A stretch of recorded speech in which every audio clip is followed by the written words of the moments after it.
Okay, I will talk about how we can build a secure web application with AWA. So first, what is a web application? A simple definition is it's a client-server program where we have the browser, which is a client. Typical example is Gmail, Dropbox, Netflix, Zoho, which is a program management system. So the web application contains several parts. You have on one side your client browser, which is on the desktop side. And then you have a server part, which contains two or three elements. A front end, which is in general responsible for rendering or doing some presentation stuff. You have in general some backend, which is responsible for getting the data from the database. And at the end, you have the database. So all these components participate together to provide a service to the client through the browser. In general, we have different technologies which are used. On the client and browser, you get some JavaScript, HTML, CSS, which is downloaded from the server frontend and which is executed on the browser. On the frontend and backend, in many cases, this is PHP or JavaScript, sometimes Ruby and Java. So you have many frameworks which use this language. And on the database side, you have SQL and NoSQL. What is the problem with web application? They have some data, okay? They have your data. And they have to protect the data that you own. Protecting the data means that on the front-end part, when the data comes in, you have to validate what is given to you as an input. That's the validation part. The second problem is authenticating users. When you have a user that comes into the server, you have to authenticate this user. And the last part is more a backend responsibility, is you have to authorize access to the protected data. You have to make sure that you don't leak users' data by allowing unauthorized users to access safe data. So these are the three problems that you have to take care of. A little bit on the project history. So the project was created in 2011, so it's not a new project. It's based on my experience in writing a SaaS software as a service application, which is called PlanZone, which is still running, based on G2E and Java Server Faces, Hibernate, a lot of Java technologies. Java has a lot of technologies which help in creating web service and web application. The idea was to be able to benefit from all these technologies, but in Ada. Ada brings more safety to the application, more performance, less memory usage. The goal, okay, was to be able to build this kind of software as a service application, but in Ada.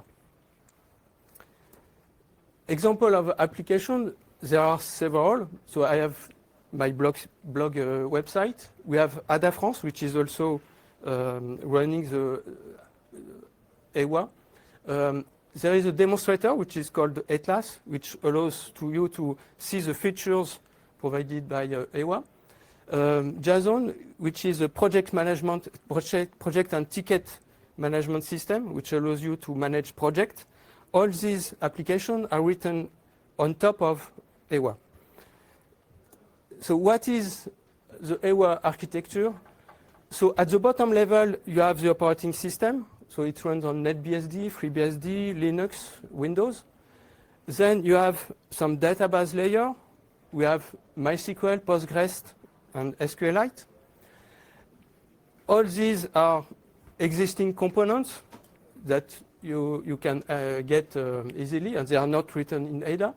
And on top of that, we have several Ada components which bring the Ada architecture. First, we have the Ada web server, which is a famous web server known by the community. XML Ada to be able to read XML files. We have a number of Ada utilities libraries that I will describe briefly.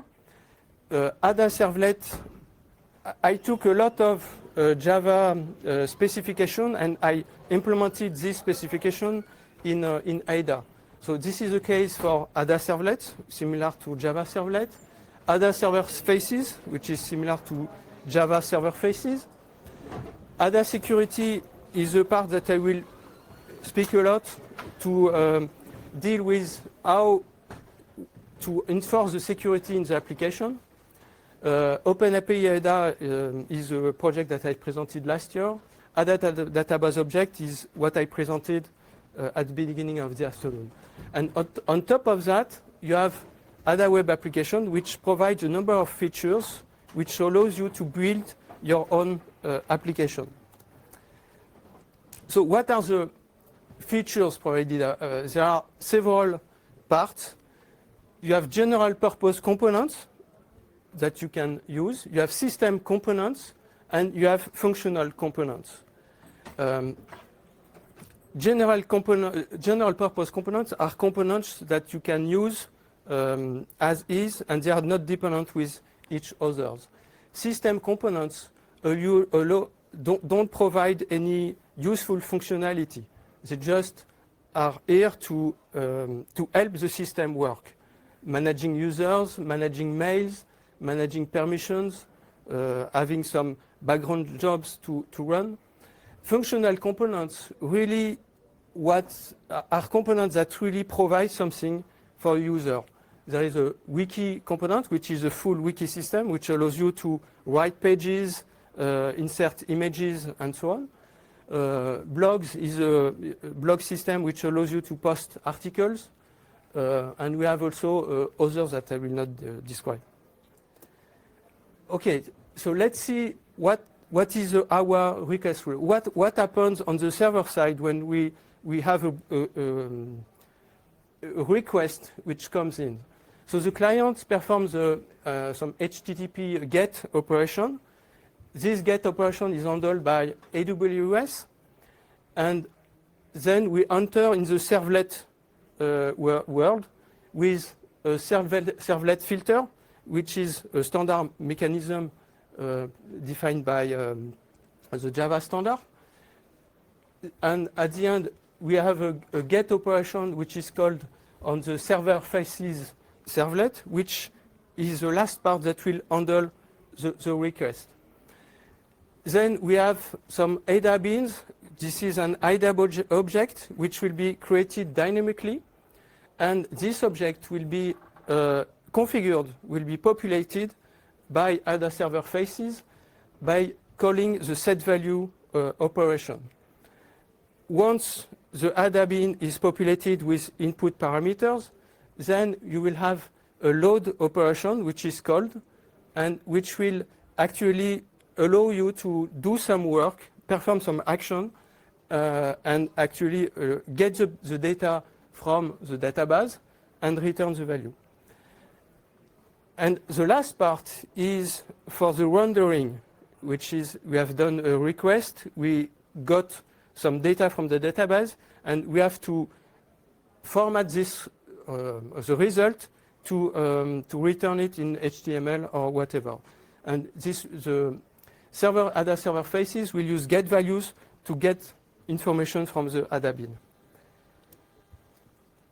So, problem one, how do we validate data? The data comes in through HTTP parameters, which is a string. So it must be validated, verified, and because we use ADA strong typing, it helps in this validation process. So the ADA server faces, when the do-get operation is called, it gets a parameters which is a string. A string can be anything. It will have to validate the value.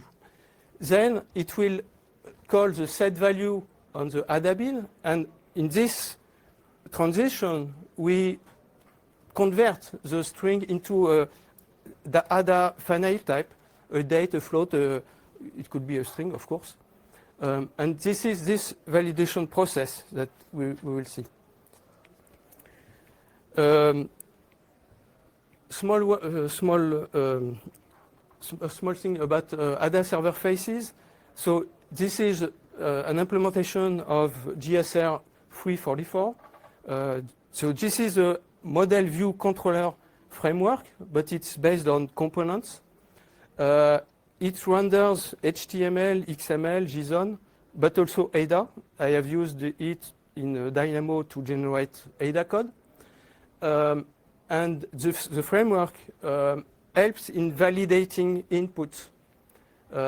It uses XML to describe the content. I will show you. So when you start with servlet faces, you have an XML file. Here you have an extract of this XML. It's a standard which is called Fastlet.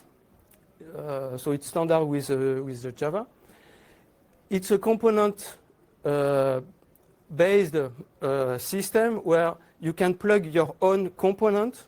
For example, AWA Wiki is a UI component that is that is provided by the wiki component, and which allows to render to take some text and some wiki text and render it into HTML.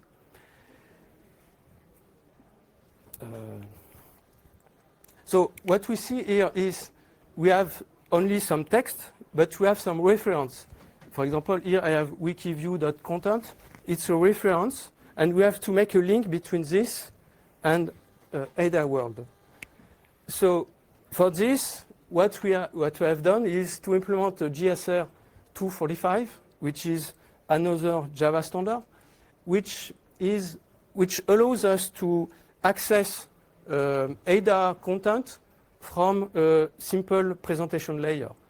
So I have a small EL expression. So this is, I have an object which is called wikiview, and from this object, I have an attribute which is called title. And on this side, I have the ADA code, which contains my title. And the purpose of EL is to be able to retrieve the value that I have on the ADA side.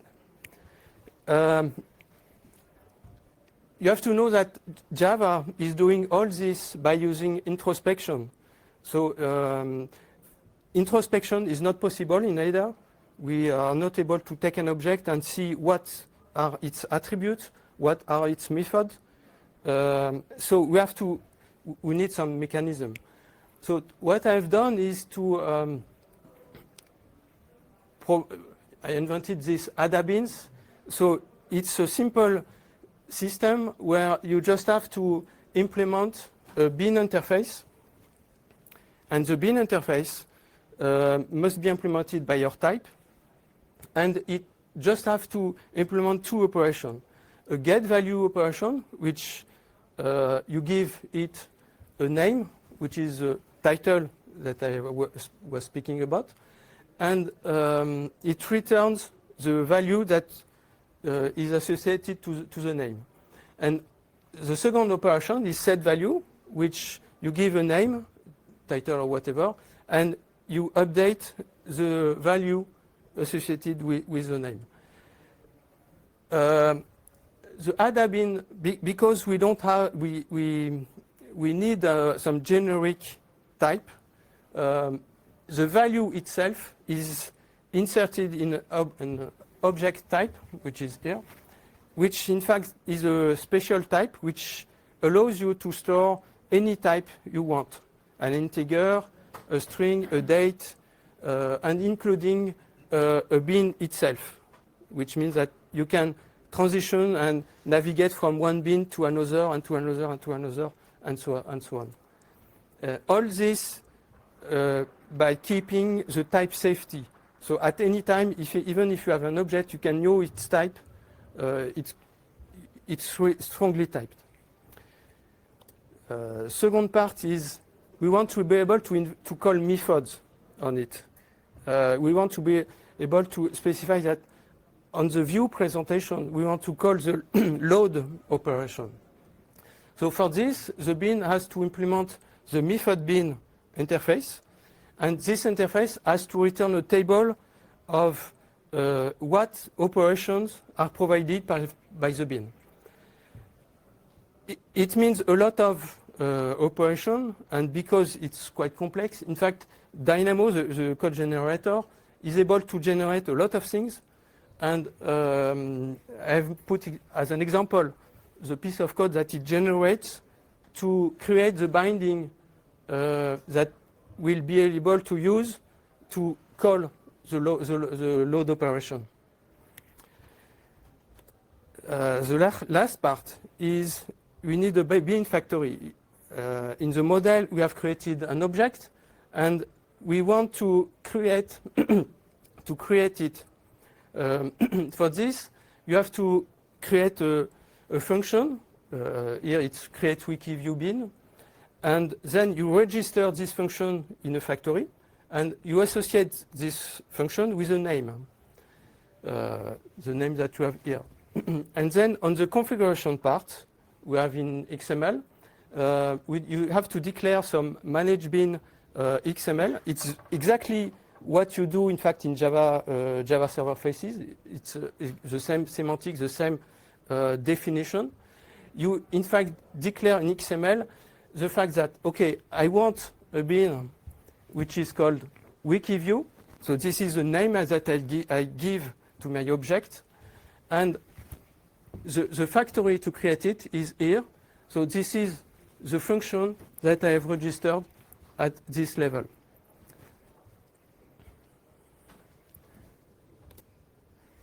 Okay, so if we are back to this piece of XML that we had in the presentation, we have a view param with an ID. So we have a request which comes in. We have a page parameter, and we want that this page parameter populates the wikiview name property. Okay. So what will happen is first we will verify before calling the set value. We will verify that the parameter is correct. First thing. Second thing, we will need the wikiview object. So we are going to create the object with a factory. Then we will call set value with a value that we know. The set value operation is able to raise an exception. So here, if the validation fails, the set value is not called and we are back. When we set a value on the object, we still have the ability to raise an exception and abort the complete call. And the last part is we are calling this action. So we want to call the load method on the object. This method will perform its work, and it can also raise an exception, in which case it will be handled also by the system. So how we validate the data? So we have many points where we do some control before converting the value. At the end, we convert the value in an ADA final type. So we enforce the strong typing. With the ADA object that we want to expose, we have to explicitly declare what operation, what attributes are available to the presentation layer. And the set value is called only when everything is correct.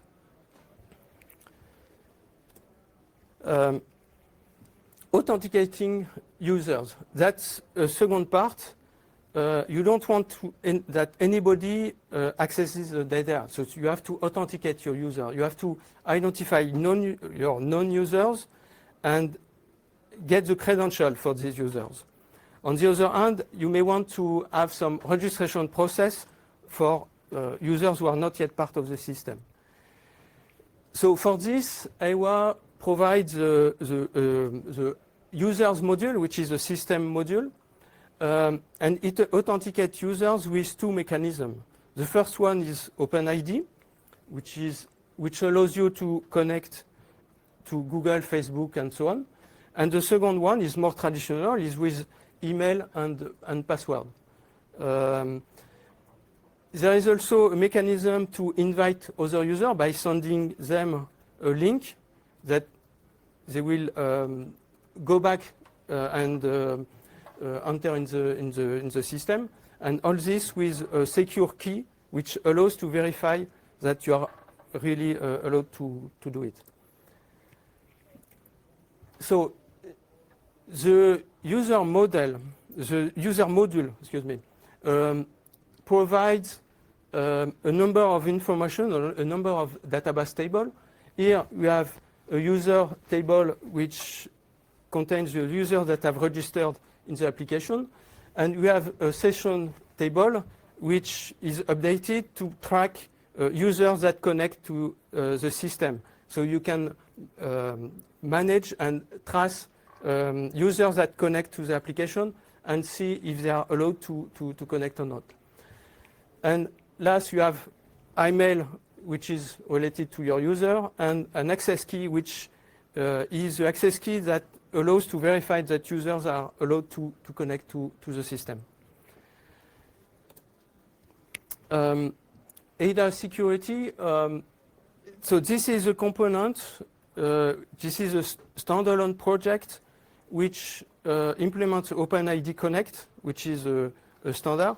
So OpenID Connect is authentication framework which is built on OAuth. And this is a mechanism, in fact, that allows you to authenticate with Google, Facebook, Twitter, and others.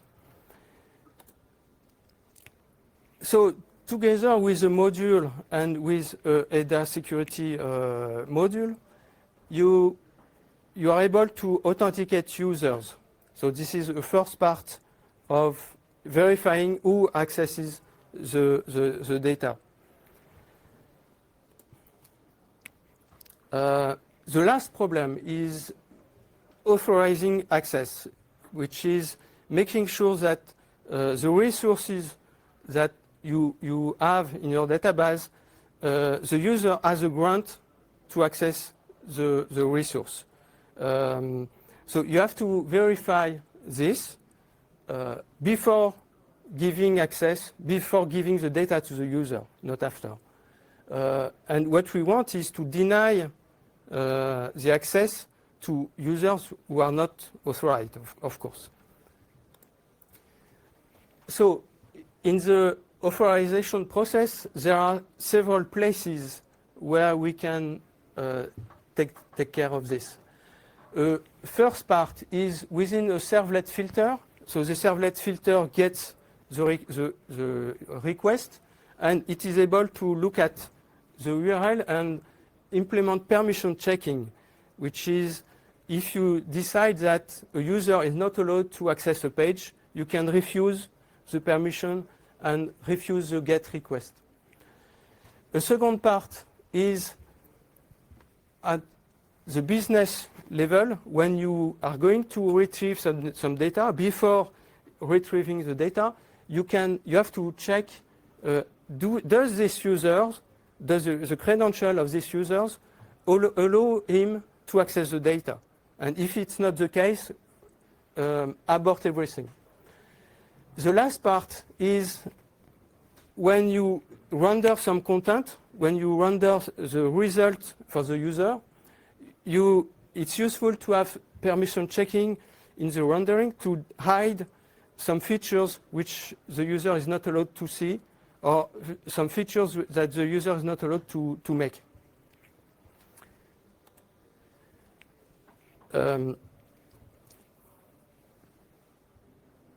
Some free concepts about security. So these three concepts are heavily used in the ADA security framework. The policy and policy manager are the components which will enforce the security. They define the rule on how we want to verify that an access is granted or not. The principal is the credentials which is given to a user. It's the part that identifies your user and with all his rights. And the permission is the action that we want to protect, or which clarifies the access of the resource. So ADA security, the ADA security module provides several policies which enforce the security. They describe several security policies. There is a pluggable mechanism, and it will provide the framework to authorize access to the principal based on the policy and the permission that you want to check. So when the user comes in and authenticates, so the user will authenticate through OpenID, for example. The result of this authentication is a principal. So this identifies the user in terms of credential. On the other hand, we have policies which define the rules on how to check the permission. The policies are enforced by a policy controller. So the policy controller is the mechanism that will really verify that the permission is allowed or not. And the policy controller will look at the context, the security context, which represents the client in terms of principle and in terms of capabilities for this client. And if the security controller sees that some capabilities are missing on this client, then he can deny the access.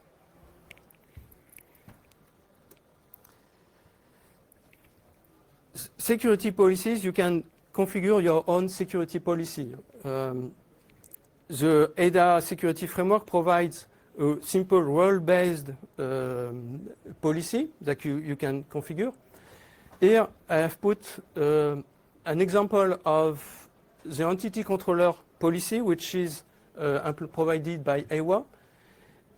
So to implement a new policy, it's very simple. You just have to implement the controller interface. This is a limited interface, so you are free to implement it. And what you have to do is just implement as permission function. So within this as permission function, you get a context which is a security context, which tells you who wants to access the resource, and you get the permission which tells you what resource the user is going to access. And you decide yes or no, the permission is granted or not.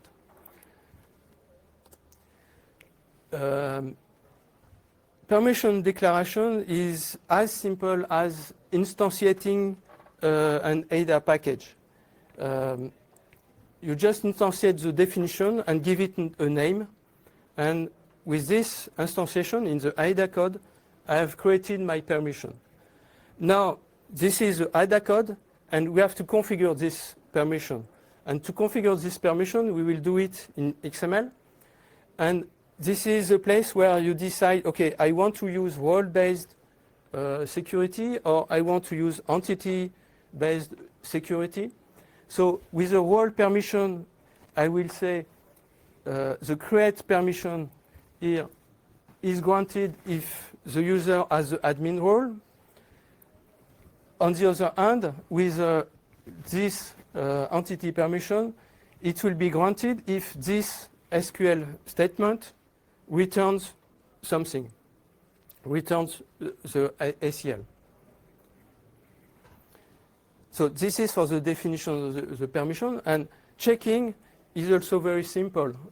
On the ADA side, when you check a permission, it acts as a barrier. The code which is after the check is executed only if you have the permission. So with a simple call, AWA permission check, you know that after this, the user has the permission to follow. On the presentation layer, this is a XML which you put in Fastlet file, and this content here is rendered only if the permission is granted to the user.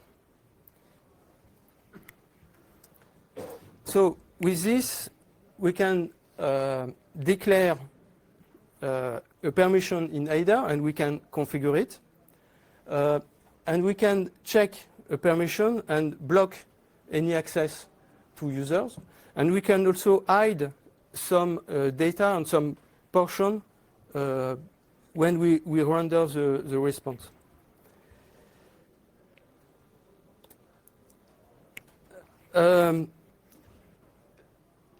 All this is built with Dynamo, which is a code generator that I presented a little bit with ADA database objects.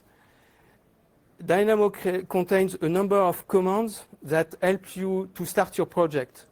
You can create your project with the simple command like this. It will create a project that you can build, and then you can start, and you have immediately a server that is up and running with all the framework. Here, an example, you have the ability to add easily some page.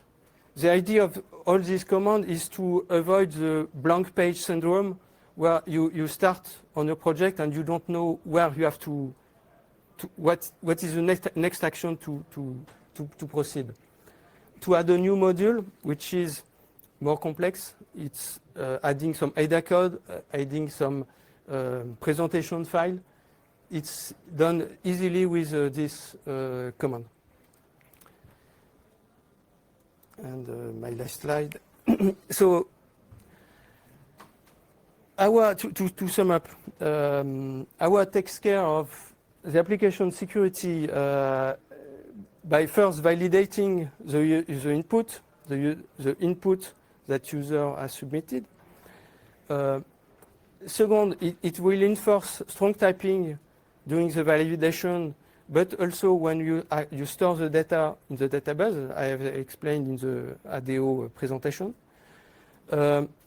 It will provide an authentication framework, which allows you to authenticate your users. And it will verify the access to the resources. And finally, you have the AWA Programmer's Guide that you can use and to get started with. Thank you.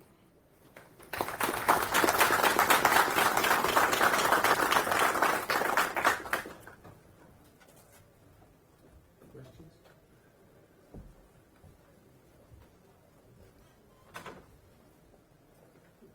Did you make bench in terms of comparison with Java? Yes.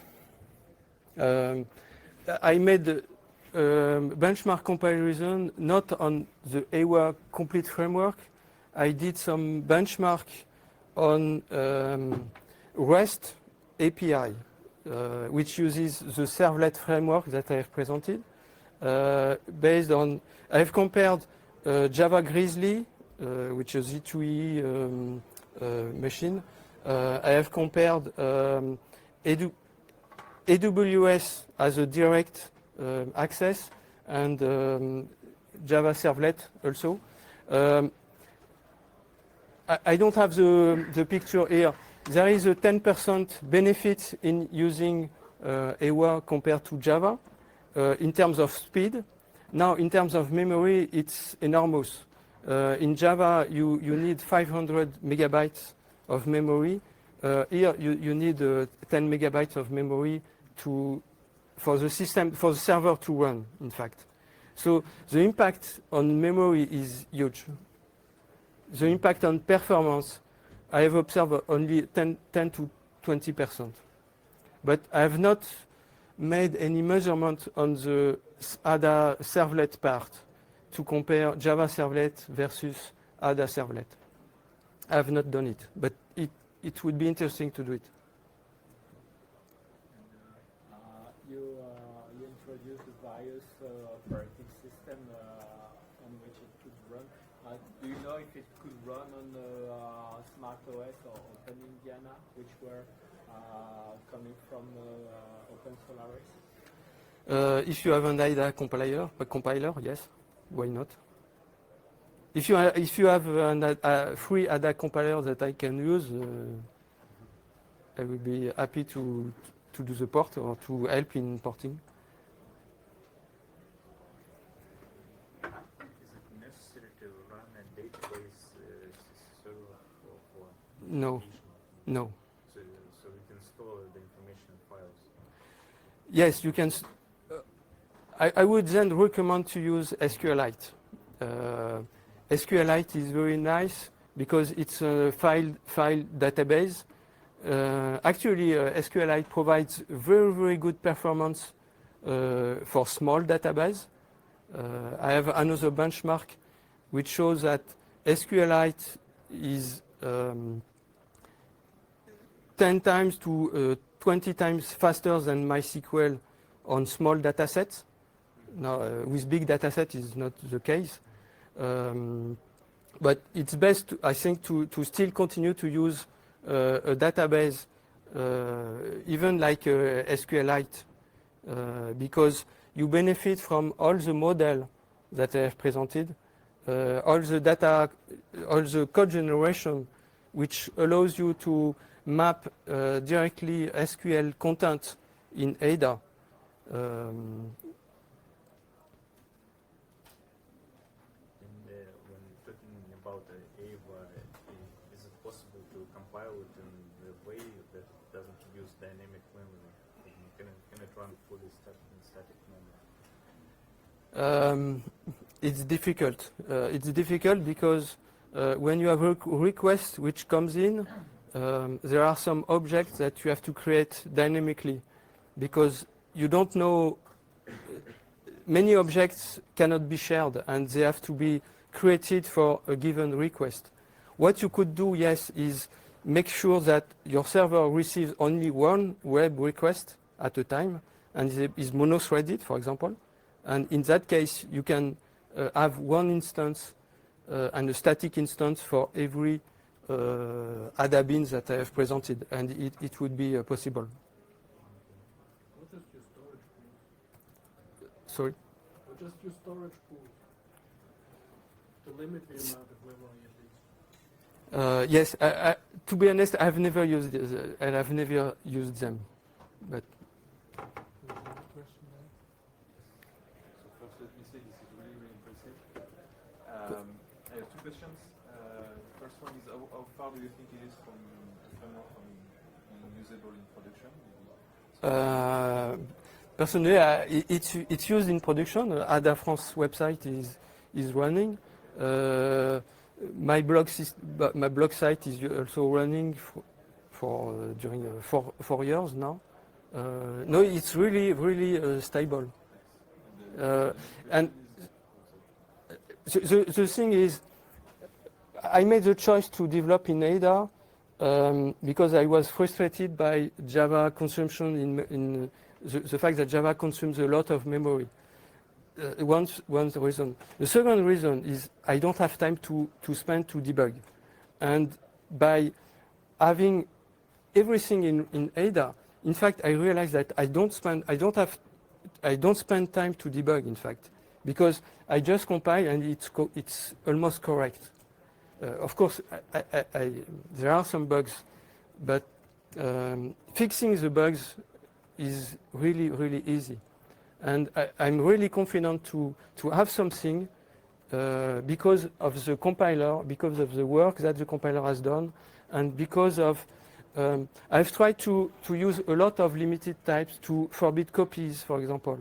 I have tried to use private type to hide the details of the implementation so that it's not exposed to other parts. So when I have to refactor something, I know that either the compiler will tell me, oh, you change something, it breaks, or the data is simply not exposed, so it doesn't. I know that by construction, it does not impact some part of the system. So the next question is what's next on your list? So next on my list is GraphQL. I presented last year REST API with Swagger. So REST API is being able to provide some API, HTTP API. Now there is more and more the standard which is coming, which is GraphQL. With REST API, if you want users, you will do one request. If you want message from the user, you will do another request. So we will do one request and then another and so on and so on. With GraphQL, what you do is, okay, I want users and their message and their emails and this. You create your query and the server runs the query and gives you in one request everything.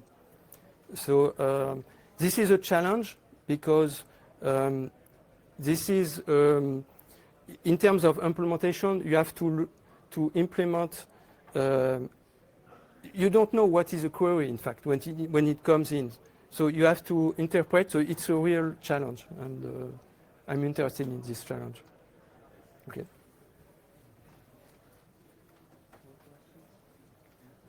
For the design of the pages, for the rendering, we can use all the classic technologies. Yes. In fact, with Java server faces and ADA server faces are really similar.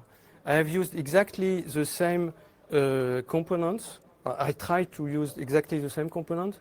So I'm using IDE, IntelliJ IDE, to be able to edit the files. And in fact, by having the same technologies that we have in Java, it's also easier, in fact, to use Java tools. Of course, the Java tools will be able to introspect objects, but there are many functionalities that Java tools offer for the developers, which in fact I can reuse because I'm sharing the same fastlet and same life cycle in the Java server faces mechanism.